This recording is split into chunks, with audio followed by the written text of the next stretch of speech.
Okay. Yeah, I think just making sure. Yeah. My name is Arthur. Actually, go to the next slide. My name is Arthur. I'm a junior software developer intern here at Full Stack Labs. That's my contact information. So my GitHub in there, and I suppose Twitter. Well, actually, we already did the plug. So this is the journey. We're going to be following this through the talk. We're going to start down there. We're going to hopefully make it over there. And the good thing about this is that it also doubles as a difficulty chart. So we have JavaScript. It's pretty easy at the bottom, but by the time you get to React, it'll still be easy, but it won't be like down there. So when we start here, we know basically the basics: JavaScript, HTML, CSS. Just going to assume that we know that, because then if we don't, then we have to go back. Sorry, got phone call. But what do we need to know to get to React? We need to know, basics, and then we also need to know Node and NPM a little bit, some Webpack, some Babel, ESLint, some JSX, some more, but it got cut off. So we got a lot to learn, but so back to our phone calls. Back to our diagram. I think we're going to start with just like a basic JavaScript app and refactor it up to React. So we'll start with like a basic to-do app. We have our plain HTML with just forms, IDs, that function there. We have a button, we click, there's some inputs. We click a button and it adds it to our, that's the input. Click the button, adds it to our DOM. There's the function, so we get the elements from the inputs, and then we have that other function that actually creates the row using plain JavaScript, and we increment our value for the ID, and then we reset the form. This is a function that we use to create the row. It's long, and it's long. This is the HTML. This is the table. This is where everything gets added. Each row has a delete to do button. So when we click that, well, actually that's a little table. So when we click the delete button, it gets the ID and just deletes it. Obviously, this is just written in pure JavaScript, and it's fine for now, but it's lacking a lot of stuff that React gives you, like state, and it obviously gets the data from the DOM, which is bad. That's our app in total. So I'm actually going really fast. Now there's the oh boy. So we have our journey. So we know JQuery. That's probably the next step, because it's it's easy. Drop it in from the CDN.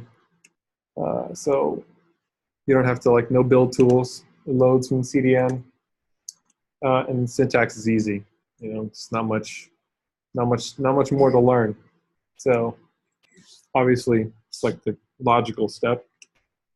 So we refactor our app a little bit, but now we're adding AJAX calls to the back end so we can save our data. We're using callbacks, so the data comes back, so we know that it's saved, and then we can continue. So we get the jQuery refactoring there with.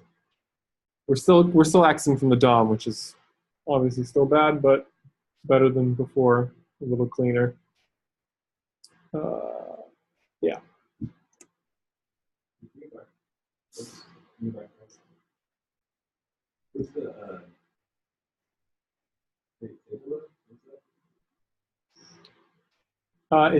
It's the exact same thing. So okay. We didn't refactor that. Okay, yeah, it's still bad. But same thing with remove to do. It's a little bit easier. It just removes it. Just refactor with jQuery, some selectors and stuff. We're also obviously deleting from the server as well. And this is our app. It's exactly the same. So, I mean, if you guys have any questions, I know this is like tough stuff. So if you have any questions, feel free to jump in because I don't want to go too fast for you guys. It can be hard to keep up. So after that, we're at jQuery. So now we have to decide where to go next. And I think a really good logical step from here to sort of get the basics of React and sort of the philosophy around React and reactive programming. I think a really good thing to learn would be Vue. But the reason we use Vue in this situation is that as beginners, we don't want to go into build tools yet because build tools just complicate things a lot. So obviously you can load it from the CDN as well, and no build tools, and the syntax is easy because you can continue using jQuery for it, or you can just use pure JavaScript, and that's the CDN. But now it looks a lot cleaner. We're obviously getting our data from, all of our data is going to be in that data element, and then we specify the ID we want to mount it to. The data comes in. We have a few methods, but for now we're just going to focus on this. So in Vue, you have your ID that you mount, so that's what we're mounting to app. And then the ID that you mount to sort of acts as the template. So you can, and then Vue injects a lot of stuff for you. You can do v4. So if we go back here, we have our to-dos. It's an array of objects. And there's our title, there's our notes, and our ID. And it's what ID? So the L is the. Yeah, element. You're specifying the selector, so it's kind of like jQuery selector. You do hashtag app. The syntax is very clean. This is still pure JavaScript, so there's no build tools. You mount it to app, and then right here you're looping. So v4 is basically your for to do and to dos, and you have your row there. So it's just looping through, putting your data, the title to the notes to the data, table data attributes, and then we have the v on, which is just an event handler for click. So we have the click event, and we're passing in the to do, remove to do, which is which is in our methods. Actually, let's go back. On the bottom there, we're going to refactor our input, and we're going to use a component, a Vue components, which it's very similar to what we just saw, but we have the v on. So the syntax is a little crazy. So we're passing in a prop. So we have the button text as the prop, and then the function to add to dos is it's listening. So let's go to the next one. So here we have our things in quotes. That's Vue's syntax. Yeah. So are you talking about the red? To do line 14. Line 14, yeah. So yeah, so v4 is a Vue directive. So it has directives are basically things you can just add as they're like kind of like attributes basically, but they let you in quotes would be that's how they do it. So you just do to do and to dos. That's so it's like a Vue. This is like a Vue template essentially. Later on, if we're looking at Vue templates, single file templates, you would do the exact same thing, but it would be a template. But so it's kind of like if you use an iterator. Yeah, that's basically an iterator. It's just looping right through our to-dos object array. Yeah. Mm-hmm. Yeah, v dash would be like a very standard. You're going to see it a lot. Do they all start with v dash? Like yeah. Yeah. So yeah, a lot of pretty much all directives for Vue start with v dash. So that's how you know it's like a Vue thing. If it starts with v dash, that's how you identify it. V on, there's a lot of stuff you can do for like v on. Sometimes you can later on you can refactor it. Yeah, so for v on colon, you have basically any of like there's like events like click, focus, I think is one. There's a bunch of them. Yeah, so any like event you can have, like basic event, that's how that works. And continuing on the component, we have components are a little different. So you would register a component by giving it a title first, and then you have you pass in just a regular JavaScript object. You have your template, which is, like a string. And you just pass in the same thing. vModel, we should stop there. vModel, basically, vModel is a way for Vue to model what your type, that input will be modeled to, can I do it? Oh, it's that.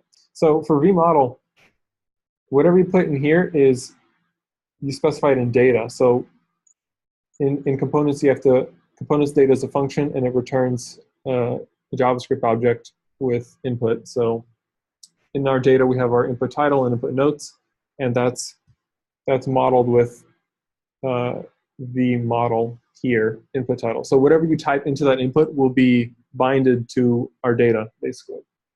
Can that be async? Like data on that 14? Can you make a class there? I believe it just has to return object. I've never seen any syntax where people actually do logic in the data function. That's not like a constructor in Vue. I mean, in React, most people do not put logic in the data.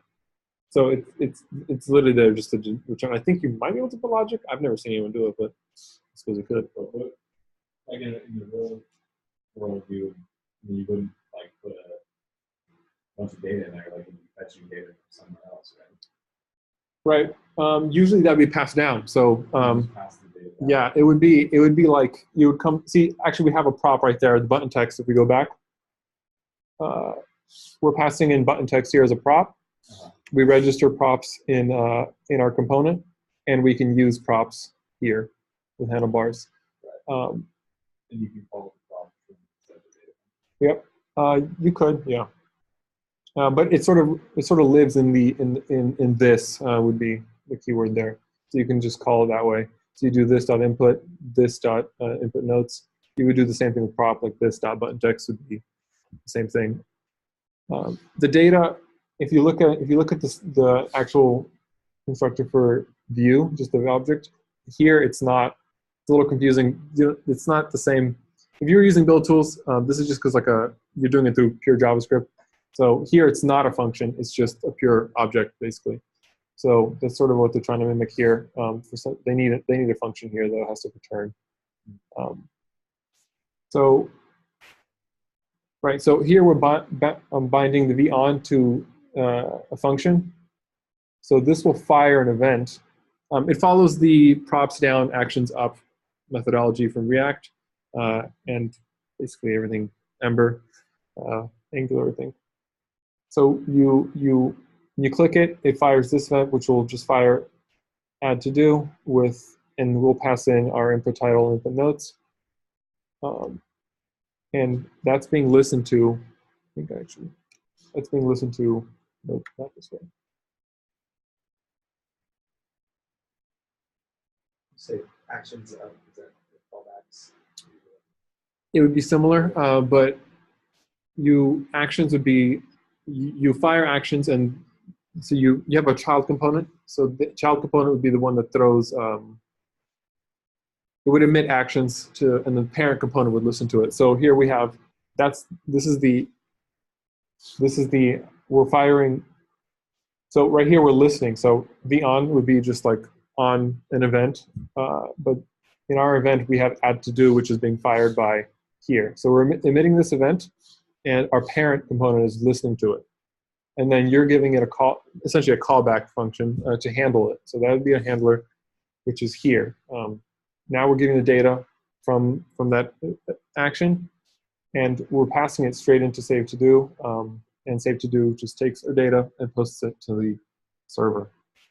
And then on the callback for that, it listens and this is what actually pushes it to our data, to-dos data, and that's what renders it. So Vue is completely reactive, so it knows when when components have changed, or so you don't have to. So in React, you would have to have like a should component update thing. Vue doesn't have that. It does that by itself, so you don't have to worry about that. It knows when to re-render, and yeah. Can you customize that? Like, is there a way to do function update? There are lifecycle hooks. I'm going to get into those later. I don't believe you can cancel rendering, so I think you just not update whatever, not update the actual component if you don't want it to update. So I don't think there's a should. There's like lifecycle hooks like React, but I don't think they're cancelable. I might be wrong though. I'll have to. And here's our remove to do function. Here, instead of removing it from the DOM like we were before, so we're not accessing the DOM at all. It's all through data like React. So instead of removing it from the table, we're just taking it out of the array. So we just take it out of the array, and it's reactive and it updates the DOM automatically. So there's no DOM manipulation. That's like the key here. You don't want to touch the DOM. Later on, once you have a state similar to React, you have Redux. Vue has a similar thing with Vuex. Everything comes from the state, obviously. And this is our app now. We have 2 to do now because these are just the pictures, so I can't interact with it. But it works, trust me. Sorry, you have a question? I said it's not just a picture. Yeah. Okay. All right. Yeah, so there's our button, obviously. Click that. The check function doesn't work. I never implemented that. So I guess we can do that together later.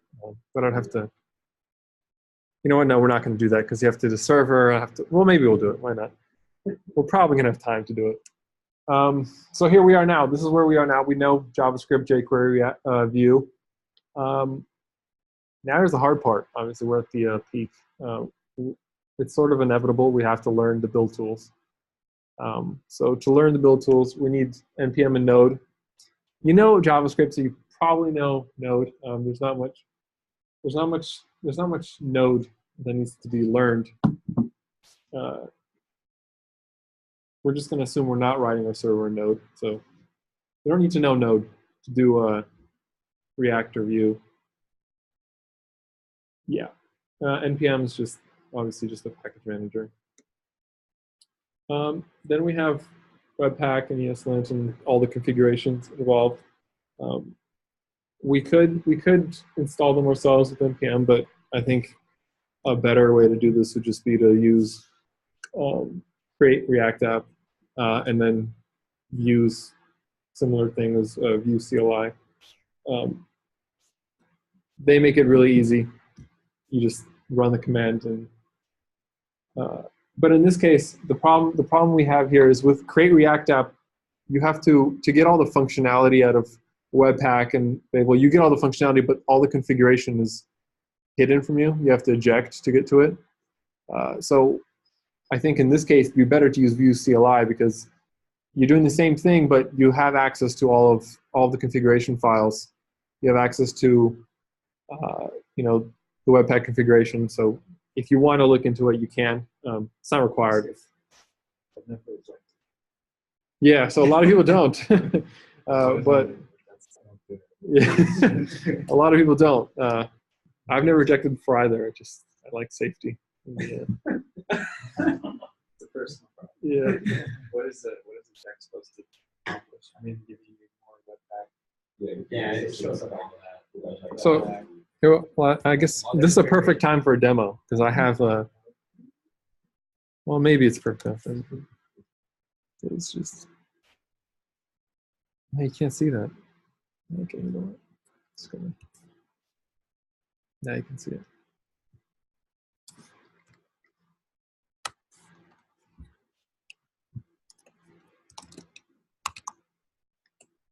We're gonna go around, and so let's just do create React app. Yeah. 2. So it goes through and installs all the stuff from Yarn, all that stuff.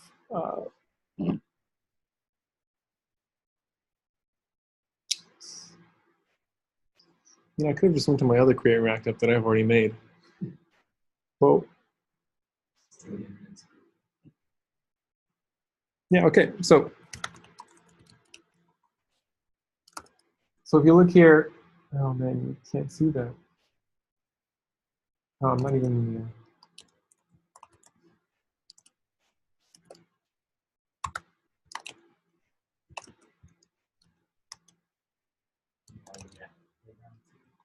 Oh, it was my React app, that's right.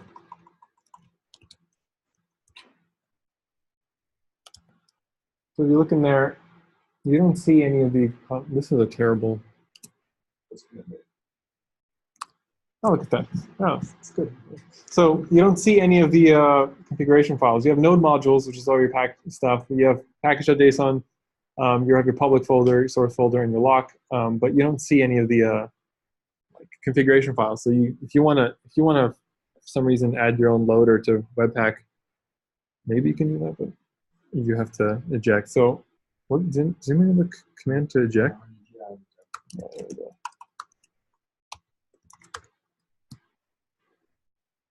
Yeah, so it really warns you. Obviously, this is it's permanent. There's no going back. Well, I guess you can just get, yeah. So you can just. Oh, that was fast. Okay, so now if you look in here, you have your config folder. That's your survey. Maybe we can do that too while the demo is open. But now you have all of your configs and your stuff. There's a lot of stuff in here. Yeah, so you have, and if you look into them, I mean, I don't think there'll be a lot, but yeah. So this is why you don't eject, because you have to understand all of this.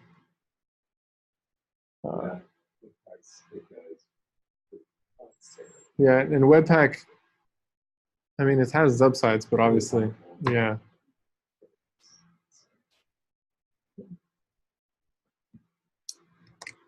Similarly, if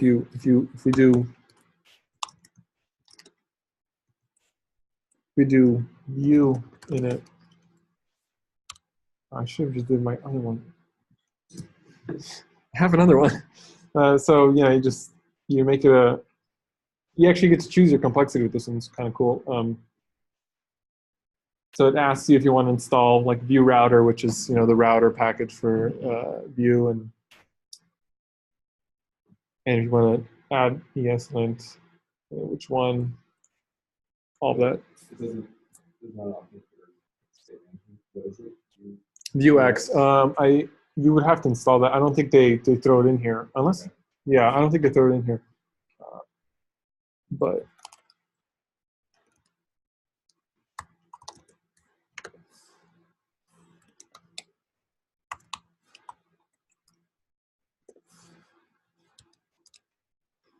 so in here, they actually give you the config, so you don't have to eject. They give you everything. And the same thing if you look at the Webpack, it's just as ugly, a little less ugly. There's less comments. Yeah, they don't comment anything. So. So was that one of the things on your sliding scale to learn? Yeah. So here we are. I'm not, yeah. No, I don't think that's necessary. Is it? You have to like learn it. No, you don't. You don't. But like at the same time, you can do it without it. But I mean, if you want to throw in your old file loader, I mean, it's good to know. But then you're at that point where you know what you want. You know what I mean? Like they configure it. You already have a good configuration. Yeah. It's one of the things I was doing when I was building a Vue app. So you have these loaders actually. This is actually perfectly stop. You would have to like if you want to add like Markdown parsing, for example, into your Vue app.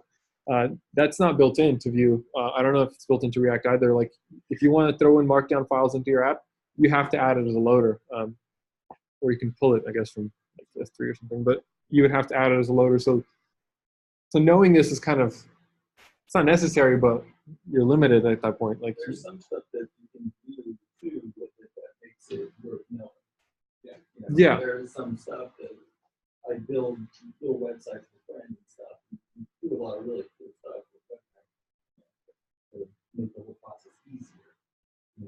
Yeah. There's lots of reasons to know Webpack better than just letting React do it on the back. And if you move to other tools like Rails, Webpack, you got to know it. And that's how I learned it, was through Rails. So the Webpack, you got to get in there and dig in and figure out how to make stuff work. A lot of times, Yeah. You'll only get so far by just letting React. We've done custom configuration on all of our React apps. None of our React apps have been, every single one has demanded some, like, even if it's some like that. Yeah. What is a loader? So a loader would be like, I don't know what the good comparison for a loader would be, but it basically loads files. Like, for example, if you look here, so here, this is actually a pretty good example. So this is checking for MP4 files. So this would load MP4 files into your like assets folder, which is where like you would, and then you can import them into your code. So you can import like MP3 file, like if you want to have like a bind to, you would need an MP3 file, and you can either pull it like in the web app from S3 or something, or you can load it in. It's basically like a good way. Yeah, it's how you would load files. Yeah. So Webpack sort of really integrated a lot into like the importing stuff. So if you want to import, like you can import obviously just like a component from something, and loaders is what you would use to inject that stuff. For Vue specifically, you would need if you want to have support for Vue's like single file components, which is basically like just their whole like one component, one file for the entire component. You don't have to write the template into the thing. You would have your templates and everything in one file. They built a custom loader for that, so you need to use Vue loader to load Vue files, .vue extension files. In React, you don't have to do that because obviously it's just all JavaScript. It's all JSX. And it will.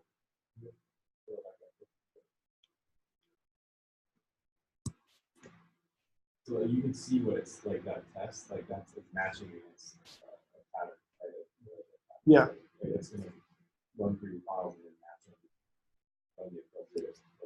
Yeah. So here you can see that it's testing for JavaScript and Vue files, and it's pulling the loader for it, and then it's resolving it from where, like the results from the source folder or the test folder. There's the Vue loader. This uses Vue loader, and then it has the config. So basically, you give it a test, what to test for. You give it a loader, and then that's the config for the loader. That's basically, and here's sort of the same thing. This is like a URL loader, which basically just acts like you can put it into the URL, like static files, essentially. Let's go back to Vue.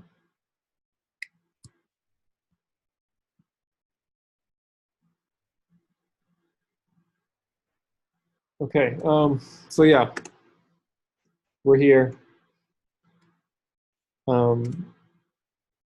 So one final thing before you get to actually React, you need to know ES6 and JSX, and that's sort of React's thing. They're not hard. So if you know HTML, JSX is like a XML kind of hybrid kind of thing. They mix JavaScript.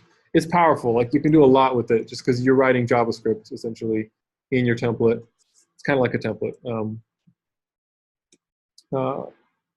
So JSX are templates.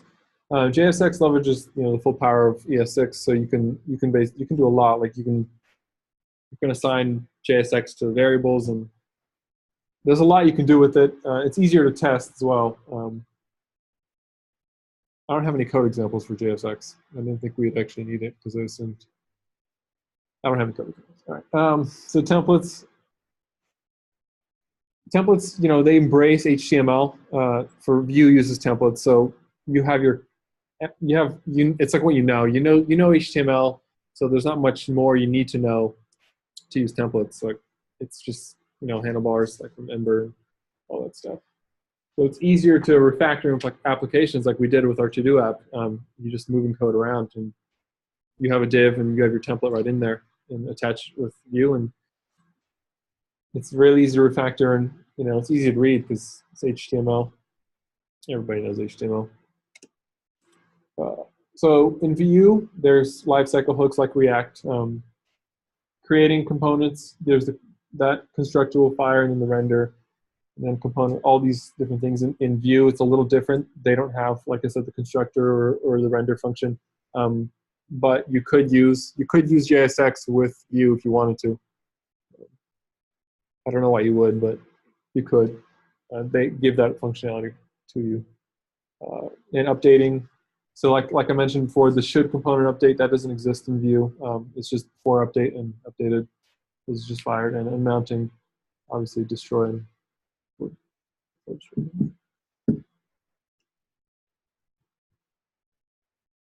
Sorry.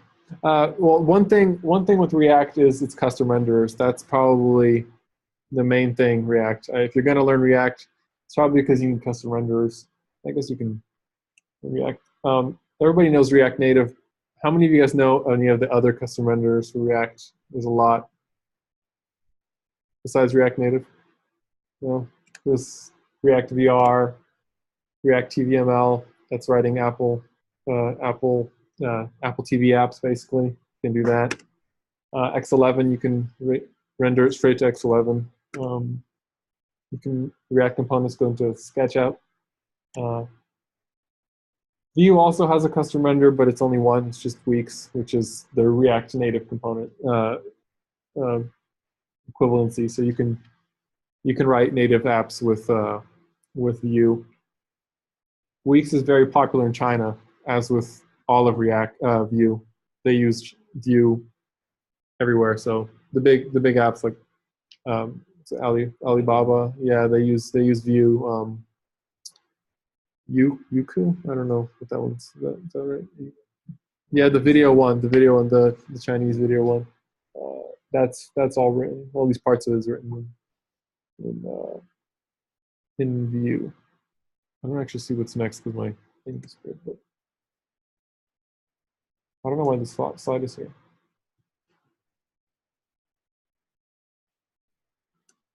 Yeah, and that's it. That's all I have. That was really fast. It's actually not that bad. I think I made pretty good time. Yeah, I mean, we can like question. No, wait, hold on. Questions, anyone? No. So, yeah. You talk about the state management. Oh yeah, that's a good one. So yeah, both React and Vue obviously have state management.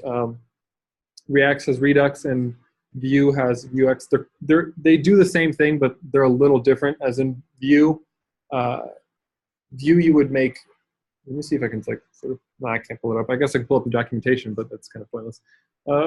Vue has both. They both have like actions and mutators and stuff. In Vue, you would write mutations, and then you would use actions to commit mutations. So in React, you have a little copy of the state in every single mutation.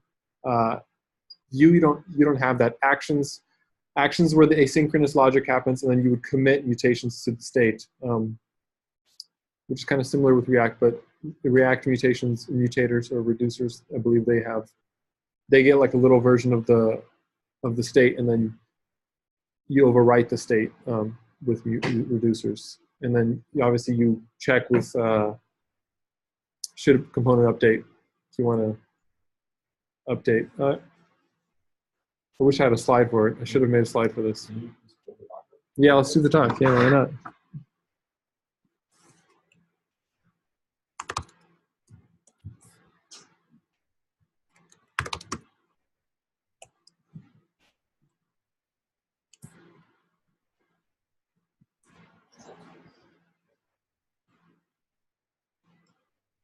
Yeah. Okay. Does anyone else use Vue? This guy has. I use it. Yeah, I heard him say it. I never used Vuex. Oh, okay. Yeah. Well, I like UX a lot more. Like, I think one of the biggest problems, not problems, I guess, the biggest like barrier to entry for React, I would say, in state management is like Redux. Like most people can understand React, but once you get to like state management, you sort of just get overloaded. Vue is like a really good way to sort of just get your foot in the door for state management. So like React, it uses a single state tree. So, you know, the state would be like where all your data is held. And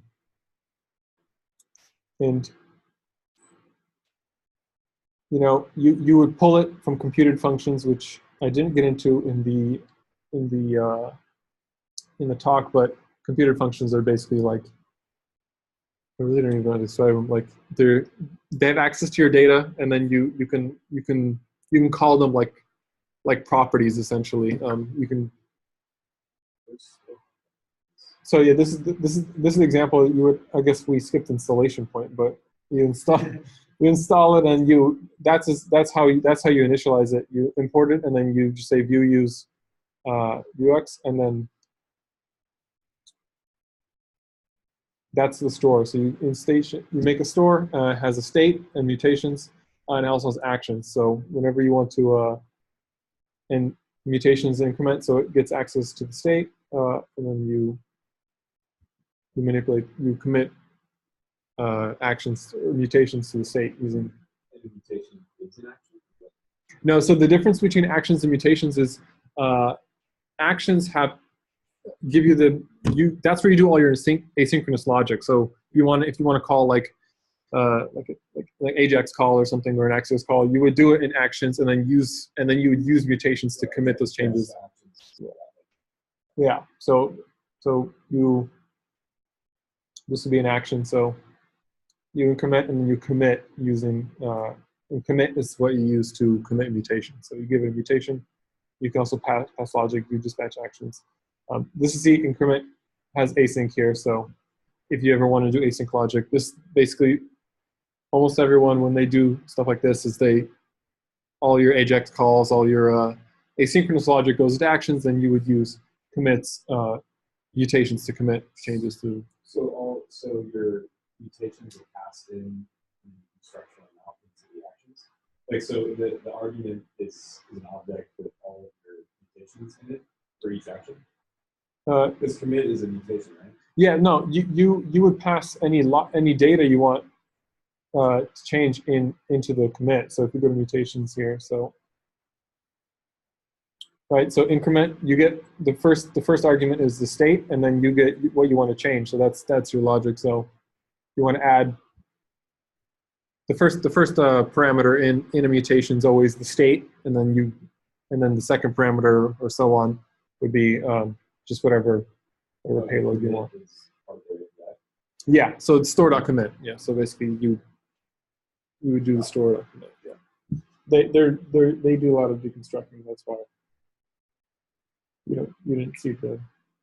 But yeah, so you got your state and you got your payload, and then you just manipulate the state that way. So whatever you want to do, you do. So how do you pass around those mutation actions? Right. So yeah, no, so your store gets injected into the Vue instance. So whenever you call this, you do this.store. Let's see if I can pull up just the Vue documentation.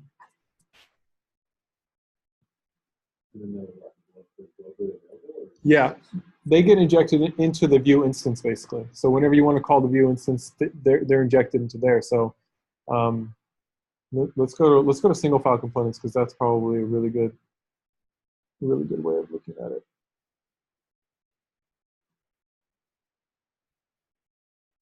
Where are they? There. So this is your single file components. This is where you use ULoader to load these in. You have your template, you have your script, and your scoped CSS, or not scoped. So you can do scoped CSS right here, and it would only apply to the scope of this template.